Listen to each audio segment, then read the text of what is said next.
So since you've been on the last show 2 years ago, how would you say you've actually evolved over that time? Uh, well, about 2 years ago, completely different style of wrestler. I think I've found what suits me the best with the bruiser, the hard hitting style, the odd power move, and the suplexes. Uh, but also just with the training, going about the country. So, like back then, I was only training at one place. Now I'm training about 3 or 4 different places with some of the best minds in British wrestling currently. So, can't do anything but get better over time. With all this obviously training as well, do you ever get time to yourself now, or is it always like all systems go? No, there's no time to myself. Not once. Between work, going to the gym, training, shows, and spending time with my partner, I've not sat down and just watched something on telly to myself for probably 3 years at this point. Anyway, we're talking to Sebastian Mercer. We've got loads of stuff to talk about. A nice little catch up and everything in between. Let's roll the intro.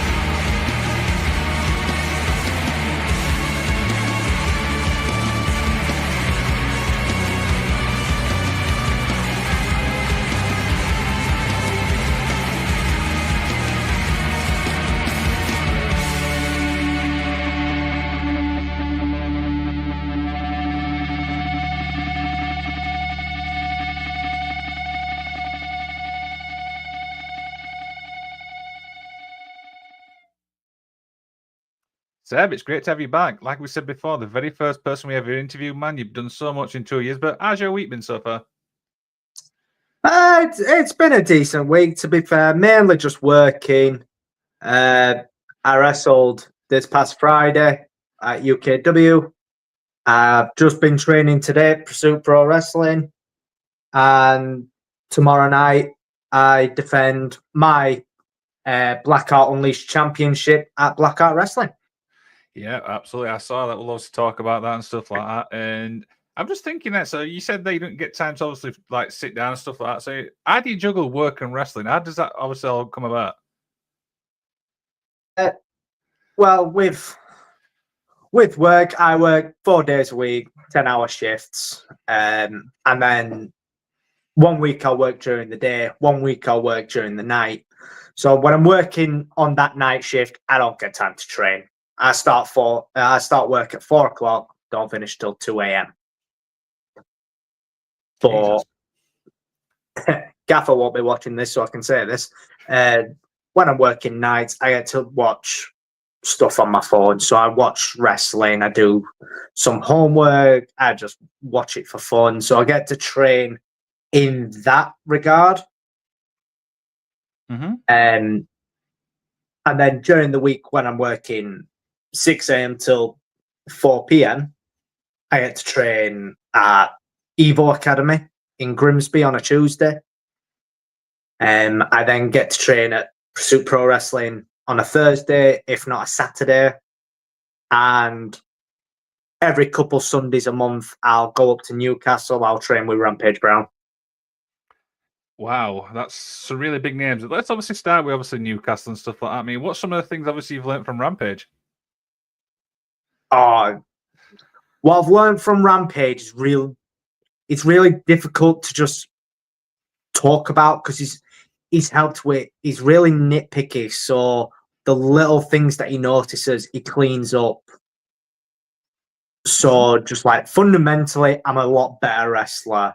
Psychology, I'm a lot better wrestler. What I do means more. I don't do as much, but what I do is bigger. And it's just fine tuning them little things. In my opinion, Rampage Brown is the best British wrestler the British scene has ever seen. I'd agree with that statement 100%. Let's be honest. Do you know what I mean? I can't even argue with that statement, to be honest with you. I heard a quote off Molly Spartan not long ago where it was, she referred to Rampage Brown as the Obi-Wan of British wrestling. And I can't unhear it, and I think it's brilliant. Does he actually know about it? Have you actually told him that one? I don't know. I'm going to have to tell him that next week. I'm sure he does, but I'll bring it up. Dear. I'd love to see his reaction with that one because I'm just thinking, how would somebody take that? I love it. If I heard it. Yeah, it's just like, I know some people react differently. That's what I'm saying. Yeah, true.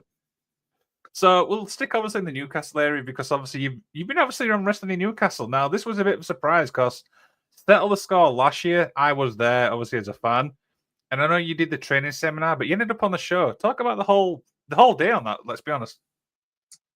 Sorry, a great day to be fair. The training seminar was with BT Gunn, which, in my opinion, the guy's severely underrated. Just in one seminar, I learned key bits that I still apply to today with my wrestling. It was a great seminar by the end of it, but some people had come down with like illnesses, like some were going around at the time. So can't remember who it was exactly, but some people had to pull from the show. It was the Temple of Malum, Isaac North, Rob Drake. Yes, that was it. And one of the management guys, Ben J, who owns the promotion, came up to me and he just went, came up to me and Joe and he just went, by any chance, have you brought your gear? We need to put a tag team match on. Okay. Which, obviously, with me, my gear never leaves my car unless it's in the washing machine. It's always in there just in case something like that happens. And it was funny because me and Joe, for a couple of weeks, had just been on and off discussions, just going, maybe we should do a tag team. Maybe we should start thinking about that just to see if it leads anywhere. And obviously this happened. And true, it was just a little quick squash match. I mean, it's Shreddy and Alex Andre. He's gonna kill. They're gonna kill us. Yeah. There's no way getting around that. But just coming out of that, which was a lot of fun. Those guys are really fun to work with. I've never felt more of a baby in my life, just being picked up effortlessly. And I'm a chunky lad. I shouldn't be manhandled in that way, but they made it so easy. But after that, it made us really think we could be a good tag team. And we are in June 2025, and we have just formed our tag team officially. It's crazy though. Obviously, when you think about from that match there, you've obviously got more like opportunities now. You're in the Rumble as well. Yeah, the Rumble were a lot of fun. Being in there with some big names. Yeah, I've got the list here. I mean, there were some heavy hitters in that Rumble, let's be honest. Yeah. So that was the first time I ever met Tim Strange. And the man just grabs me, puts me in a corner, and chops me. And I felt my soul leave my body. Wait, that hard? I remember watching it. From what I remember, I just collapsed. From one. He's a big guy, though, I mean, but he's a great talent though overall. Oh, he's brilliant. He's brilliant, isn't he? Dear. I can't get that thinking now because I remember watching the match going, oh, that's painful. Yeah, I was in there for a good, was it 10 people? I believe I was in there from number 7 till about number 17. And it was Shreddy who threw me over the top rope. Kind of Shreddy again, dealing with Shreddy again. Yeah, the story tells itself. It absolutely does, and stuff like that. Now, obviously coming down, obviously from Newcastle, let's obviously talk about PPW. Now, obviously that's run by Liam Slater and Nathan Black. What's it like to learn from those guys? They're brilliant. They're absolutely brilliant. Again, Liam's mind for wrestling is one of the most intricate and just great. he's just great to learn from and get his opinion on stuff. And just like watching him do the drills that we're about to do, just like extremely graceful in everything that he does. And it's not just one mindset of how he goes about things. He considers every different style.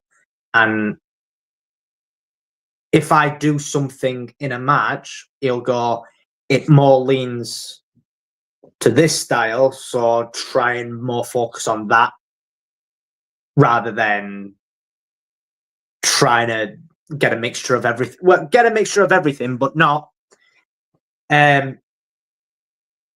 focus on one that's clearly not the right way to go. And then Nathan is just really funny. He's just really funny. I will be honest, their Instagram always makes me laugh. Ah, yes. He's a comedian for a reason. It's brilliant, some of the stuff they've done. I'm glad I've been there for some of the videos as well. Yeah. There was one video we filmed where we were trying the Joe Hendry dive over the top rope. Yep. And Jet Marshall did it, and he didn't need to touch the rope at all. He just glided. Oh, yeah, I remember that. It was the height he got on it was crazy. And right at the end of the video, he does it again, but we all catch him and throw him out the building. It's just a lot of fun. It's just a lot of fun being there. I mean, when I think obviously PPW, I mean the talent pool there is incredible. I mean, you've got Axel the Clown, you've got Alfie, you've got, like I said, Nathan Black. There's some incredible, talent there. Oh yeah, great amounts of talent from character-wise to in-ring and to everything in between. Just like I said, Axel, Alfie, Nathan, got Jet Marshall, Joe Wade, you got Mo and Hamza NRG,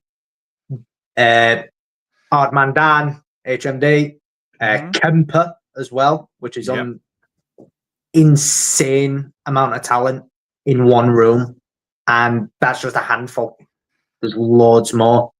Like a couple of my mates, Evan Knight, who I travel a lot with between Evo, PPW, and Rampage. He'll come up with me for them. And a new lad on scene called George Hunter. Now he's got big future. What's Kemper like behind the scenes? Because his character's so scary when he comes out. He even scares me. Yeah. So Kemper backstage is just lovely. He's just a lovely human being. He's easy to talk to. Gives good feedback. He's just a genuine guy. He's a great lad, is Kemper. And it's one of those, isn't it, where he's like you said, he's great backstage, but he plays his characters so well. That's obviously credit due to him. Oh yeah, 100%. It's an instant switch from just being that stand-up guy to I'm gonna kill you now. Yeah, essentially that's what I get. Is like I don't piss him off because he might kill me. Yeah, pretty much. How do you think it feels to train with him? I don't know. That's why I'm asking. You'll have a nice conversation with him, and then you both get in the ring together, and you don't remember anything because he's just killed you. Right. Okay. Moving on. So you talked about obviously PPW. We talked about obviously Newcastle. What about Evo? What's obviously how did that all come about? What you learned from there? So Evo came about from the Win Rumble. Mm-hmm.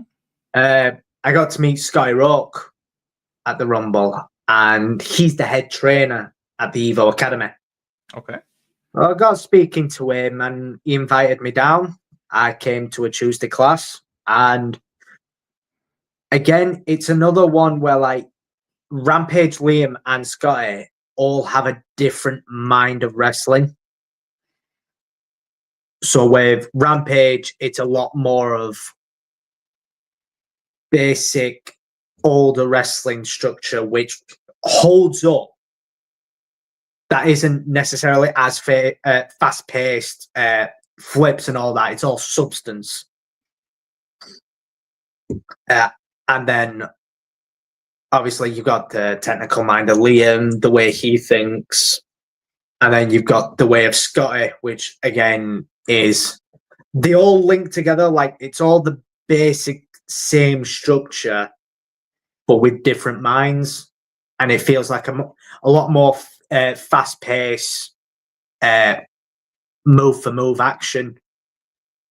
With Scotty's training, who's a brilliant trainer as well, he's helped me think of certain situations differently.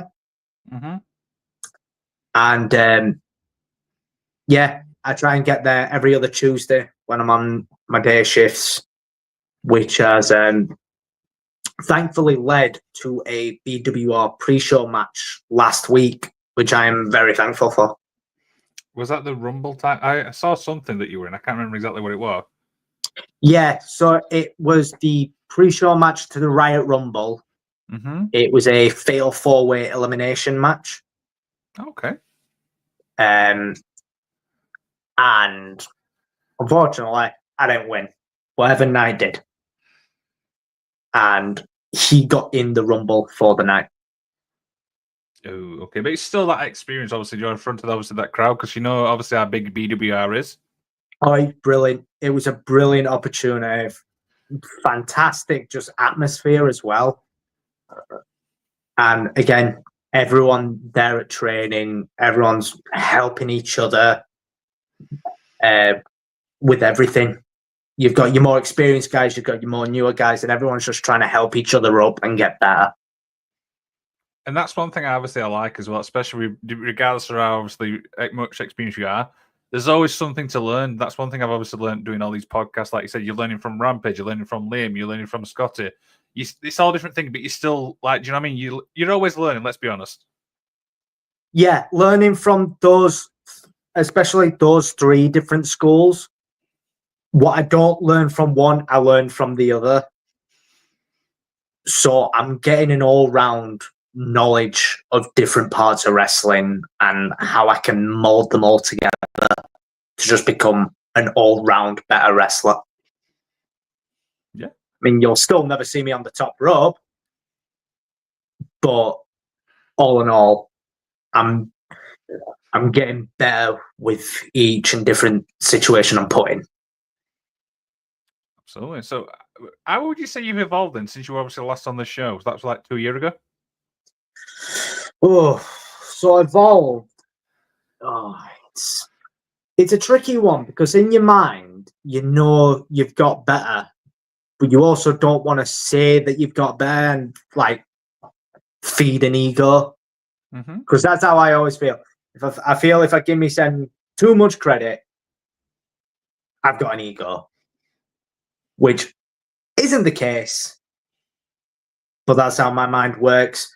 So I know I've got a better wrestler in the ring over the past 2 years. My character work's shifted, but not too far from what originally got me going. I debuted as a heel. I was still that aggressive, scrappy heel. Whereas now, I'm a bit, depending where I'm wrestling, I'm a bit of both. I'm either a heel or I'm a babyface, but it's all the same thing. I'm still that aggressive, snarling, intense heel. So it don't matter who I'm against. Even if it is a Rampage Brown, I'm going to be scrappy and fighting. Which is essentially how I started, because that's how I wrestle best. I've gone through every gear design in the book. Starting tights, went to a singlet, now in high-waist trunks. So that's evolved a lot over the couple of years. It's just fine-tuning that character and finding the confidence in the ring to be more vocal, be more aggressive, and mingle with the crowd so they're not alienated. Okay, that's a fair enough answer. So, for people obviously listening and stuff like that, who is Sebastian Mercer, the character? This is obviously for people who's not familiar with yourself. So Sebastian Mercer, 90% of the time, is a prick. It's straight up as how it is. I'll be coming out babyface or heel. I'm coming out aggressive. I'm coming out angry. I'm there to fight, and I want competition. The only difference between when I am a heel, when I am a babyface, is I don't tend to cheat either which way. So I don't do many chokes or stuff like that. I won't get in the ref's face or all like that. I'm just going in. I'm causing the maximum amount of damage possible. And he's just that guy who just wants to fight anyone, anytime. Doesn't matter what it is. Doesn't matter his friend or foe. When the bell rings, it's do or die. Whoever gets knocked down first. And that's why fans should go check you out, right? Hopefully I could. It's just wrestling, man. If you're a fan, it's the best thing to be watching. And especially with me, I'm at the point where you can put me in the ring with anyone of any style, and I'm going to give it my all. I'm getting 100%. I'm still that scrappy bruiser, but if I've got someone who's fast, I'll keep up with him. If I've got the heavy hitter, I'll be throwing some heavy shots back myself. True, if he's a flippy guy, I'm not going to out-flip him, but I will get that punch in first.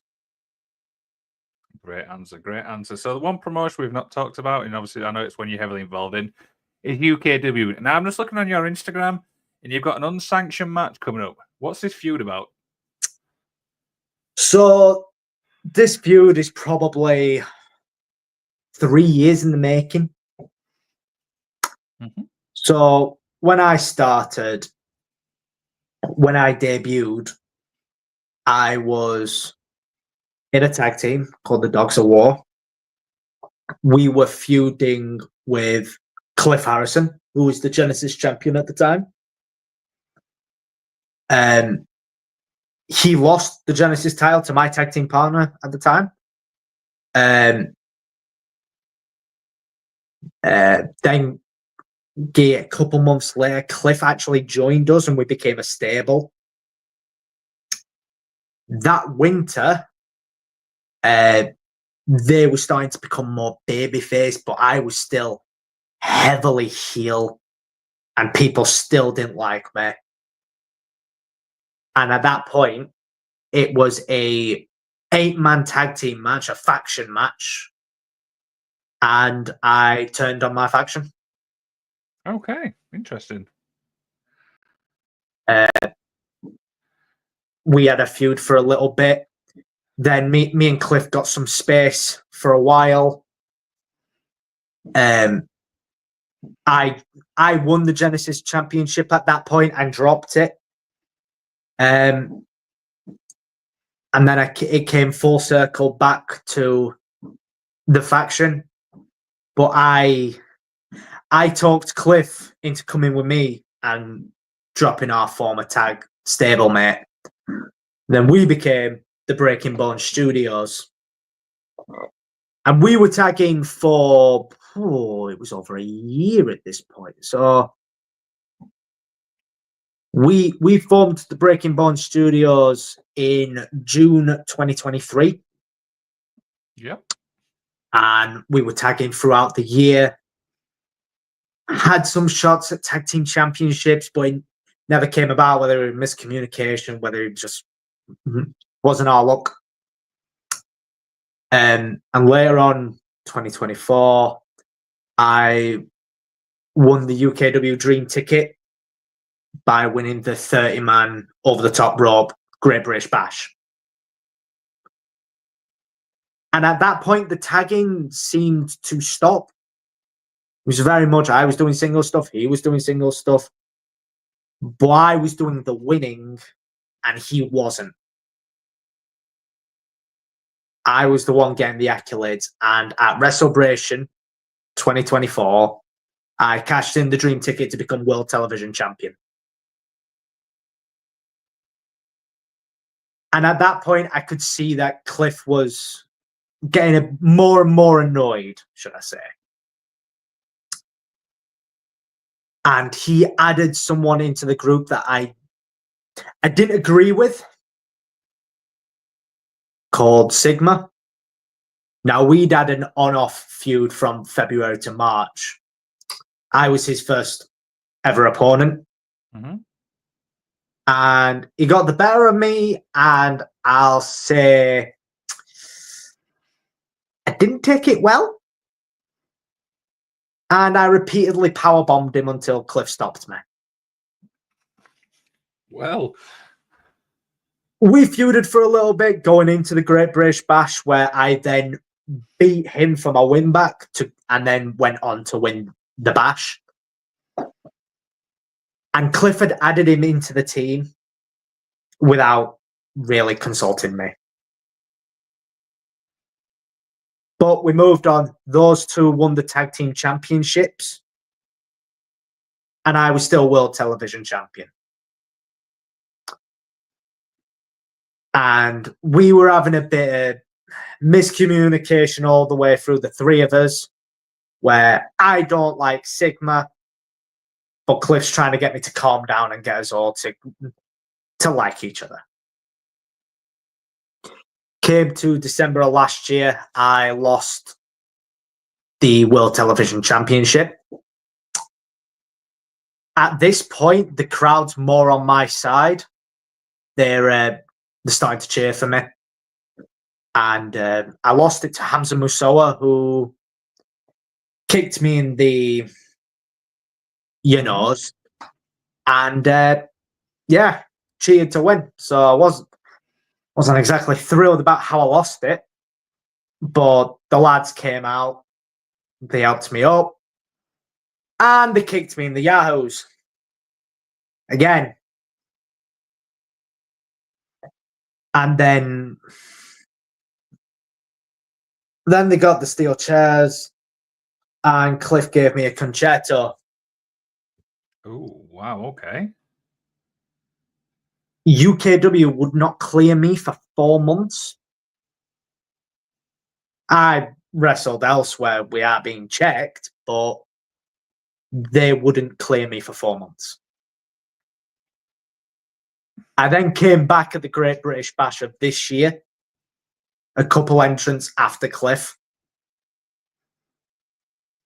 And I was straight gunning for him, eliminated him, saw Sigma in the Bash as well.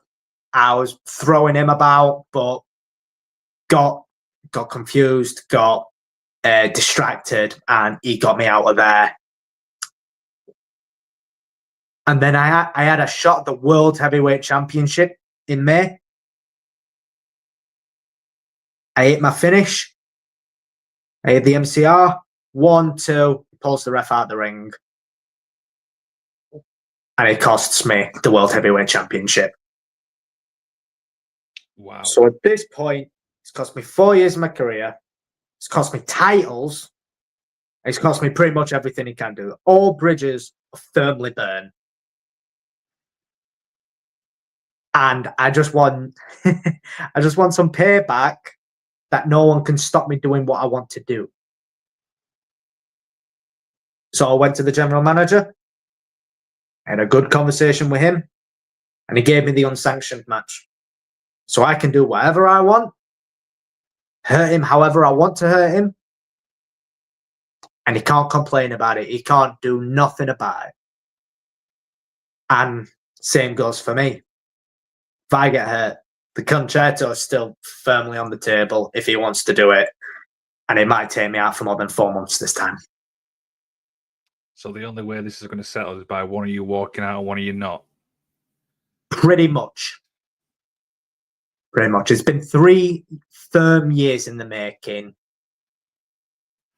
And I want to give him a bruising. I want to hurt him.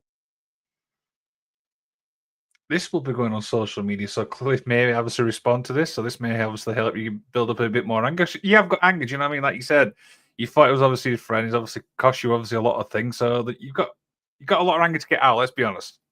Yeah, it's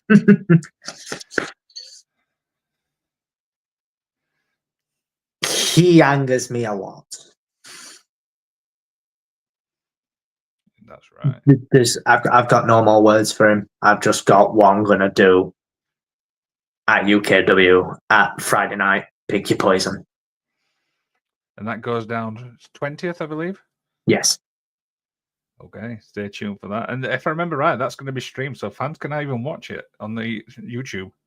Yep, it'll be live streamed for free, so everyone can see what I'm going to do to him. Let's shift gears a little bit, shall we? Do you know what I mean? Before we obviously get like a little bit more angry and stuff like that. So let's obviously talk about your tag team, obviously with you and Joe. Let's try and calm the situation down a little bit. Yeah, me and Joe. Yeah, so obviously that first tag came about at Win. Very sporadic, unprepared. But that firmly made us go, you know what, we could be a tag team. We can make this work. So throughout the next year, on and off in training, we'll be doing tag team matches, seeing how the chemistry goes, coming up with an idea of what this tag team could be. And it's very much, he's the fast, flippy one, and I'm the aggressive, heavy hitter. It flows quite nicely together with what we can do. Gives us a bit more variety as well in the kind of matches we can have. And that's going to lead to some good stuff in the future. As of last week, we are officially a tag team, the 21 Union. And firmly available for tag team bookings everywhere. Book it. Like, we'll put all the links in the description so fans can obviously go check you guys out and stuff like that. I mean, incredible. Like I said, I saw you obviously, guys, and I've had Joe on the show as well. Do you know what I mean? Incredible talent. And the thing is, you're so young as well. You're so much to learn. Do you know what I mean? Let's be honest. Yeah, it's been great. We've been learning. Obviously, both of us been learning tag stuff from Rampage. Obviously, we're good friends with NRG, so they give us some pointers from now and then because they're a phenomenal tag team, which should be on more shows around the country. And no, we're just trying to pick the brains of people. So I've been speaking to Reese and Rogan because, again, another phenomenal tag team that should be on more places. And he's always said that he'd be happy to help with anything. They're both lovely guys. Yeah, incredible tag teams. You know what I mean? And I agree with that statement. They should be actually booked absolutely everywhere. So when you look back, obviously, with everything you've done so far in your career, what's some of your personal highlights? So personal highlights. One of my big ones, I'd have to say, was training with Pursuit got me a opportunity to go down to London, and we did a match against Hustle. So it was Pursuit Pro Wrestling versus Hustle, and just being able to go down London, like I've always wanted to wrestle in London. That's always been one of my goals, and the fact that Liam offered me a spot to go do it. I had no idea it was happening. It was just, there's this day. We'd love you to come and do it. That was really important to me. That match was a lot of fun, and yeah, it was Hustle. It was one of the up and coming training schools in the country. Well, not up and coming. It's just one of the better schools in the country. Run by Sid Scala. So that that's definitely up there. The BWR pre-show, that was big for me because that proved that like my hard work is paying off. Massive opportunity, and I think I did quite well in that one. And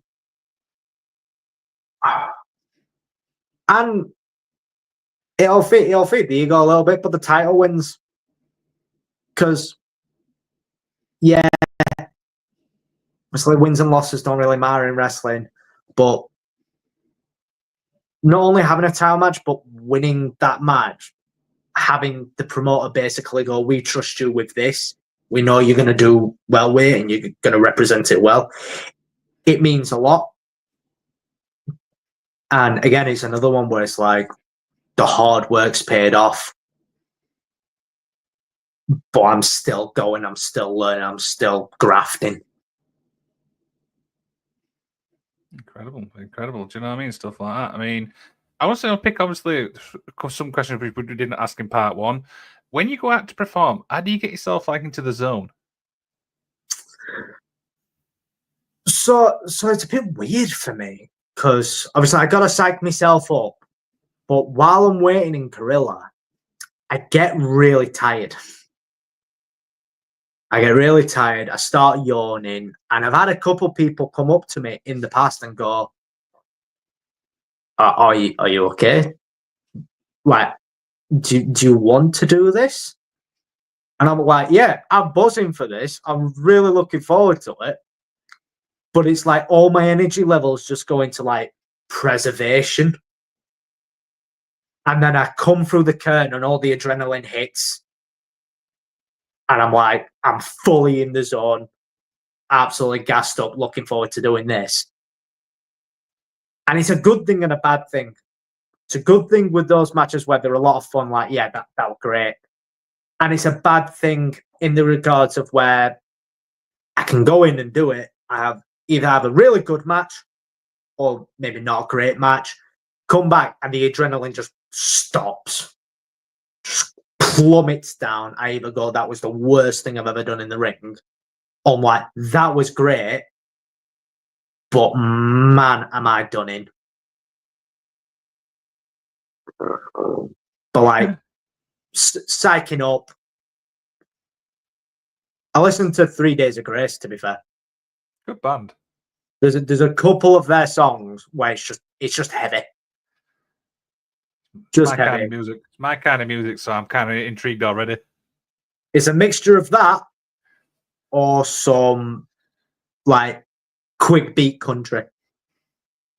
Do you know what? You're not the first person to say country. A lot of people like, like shit on it. I love country music, mate. It's my go-to thing. Like, I'm one of them with music. Whatever song piques my fancy, I like it. Whether it's all kinds of different genres, but country's the one constant where it's like, yeah, that's my favorite. The only band I've not had people say to me yet is Slipknot. No, Slipknot's not my kind of thing.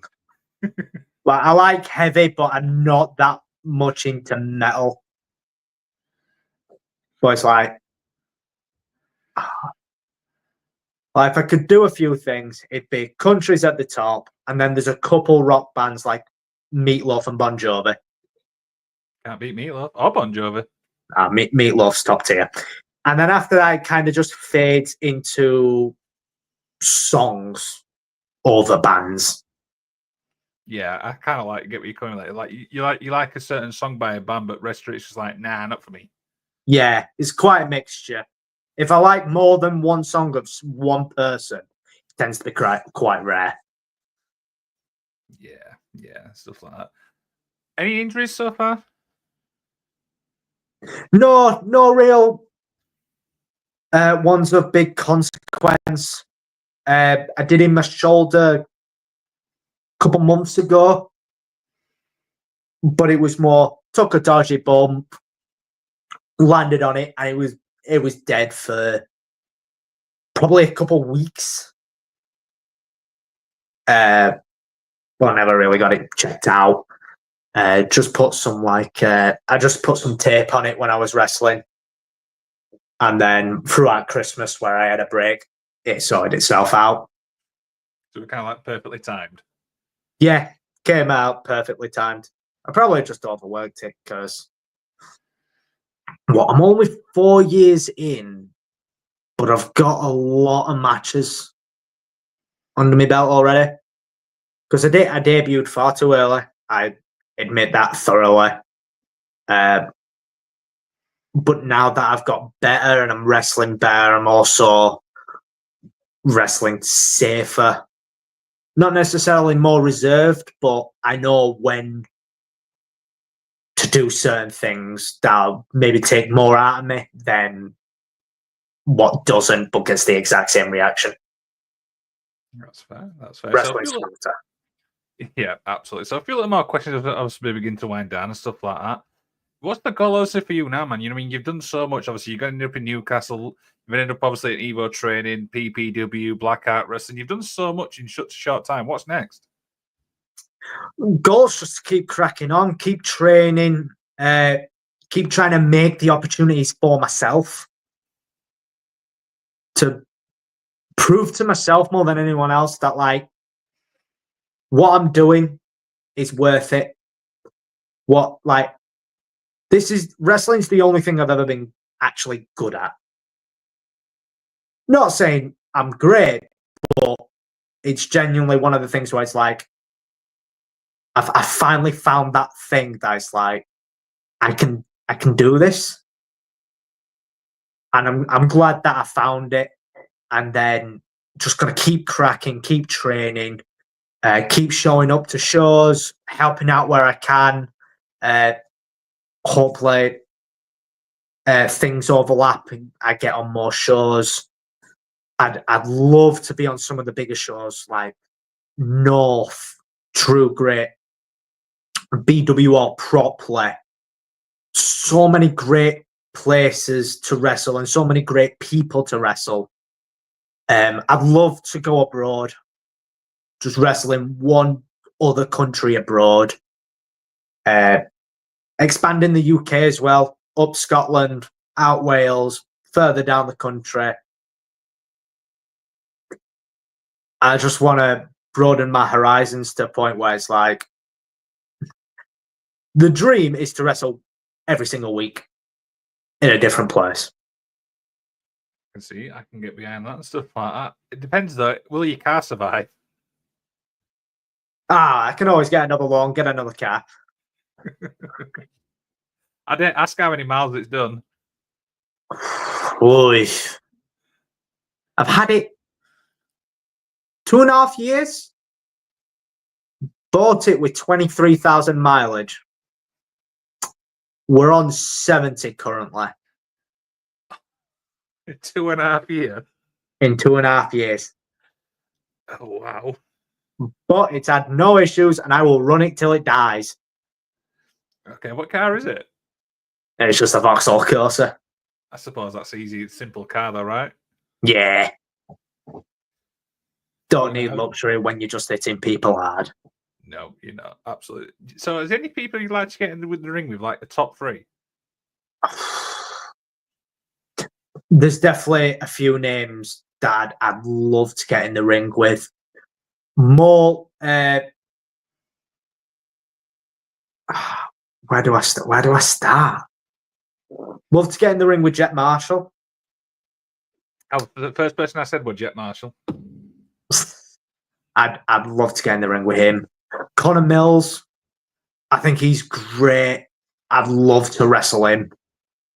And then if we like Kemper as well, Kemper would be great.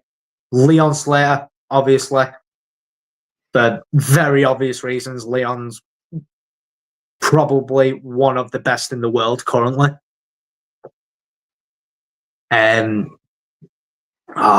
Go on. Ooh. Going high up to the ones that I don't think are likely, but would be dream matches for me. Gallus.